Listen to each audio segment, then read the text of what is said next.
Hey guys, it's Elessa here, and thank you so much for watching Elessa TV. So I get a lot of questions in my inbox about relationships and personal self-esteem, and one of the questions that I got was about relationship. And when do you know to break up with somebody? So that's something that's really personal, and so I'm not going to say who it is because they actually went into some detail. But like I mentioned in the past, I'm only going to talk about stuff that I understand and I really know, and this is something that I have been through, and I would like to talk to you guys about it a little bit. And my answers may not be what you want to hear, but this is from personal experience, and so you can take my advice. You don't have to. I would love to hear your thoughts on it as well, but my advice is you know when you know. So how I know this is that a long time ago, I was in a relationship and it went really sour, like really bad.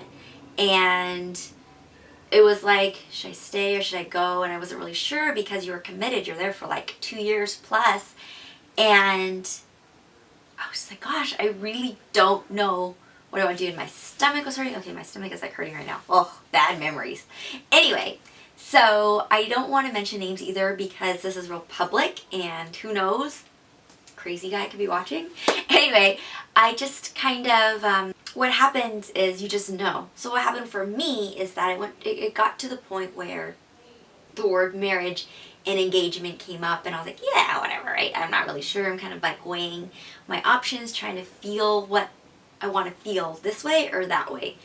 And the second it was brought up to go look for a ring, I stopped breathing and I was like, okay, this isn't right. This isn't what I want. And that's how I knew. But it's different for everybody, but you get the feeling. And I think for someone to bring it up, then you definitely should analyze and write down the pros and cons mentally or actually on a piece of paper. Like on Friends, when Ross did that with Rachel. Like, I think it's very important to figure out why you're there and why you don't want to be there and outweigh it. Is that something that you can overlook? Or is that something that you cannot live with? Because life is really short and you don't want to be in a bad relationship. There's a lot of people out there. I don't want to say that there's only one person for somebody else, only because there's so many people out there. People get married like 4 times before they get it right. And I think it's just a part of growing and understanding. And so you have to really figure out why you're in the relationship, what you want out of the relationship, what you're not getting, and what you're missing out, or like what you would like, because I think that's really important, because there's some things that are really bad that you shouldn't stay in a relationship. And I don't know the specifics of this particular one, but I think you know when you know. Like if you're questioning it, then you should definitely really think about it, maybe take some time away, not necessarily like a break, but just kind of reevaluate everything that's gone on, and is that something you can live without or can you live with it? Because for me, that feeling inside was just like, okay, no, I just can't.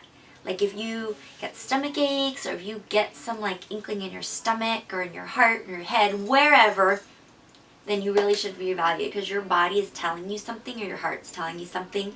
And I understand like if there's children involved and things like that, like there's other people that are involved, then that gets a little bit difficult as well. But you need to be true to yourself, because life is short and you don't want to stay in something that's unhealthy, because that's killing you inside emotionally and that's taking away from yourself. Because if you don't love yourself, no one's going to love you.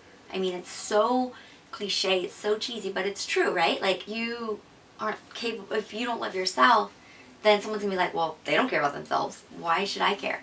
So that person may not respect you, your partner, whoever. So you want to make sure that you come number one. Of course, children are like zero, number one type of thing. They come first. But when it comes between you and your relationship, you and the other person, you have to figure out whether or not you can deal with what's going on with the rest of your life. Is it convenient for you? Is it a marriage of convenience?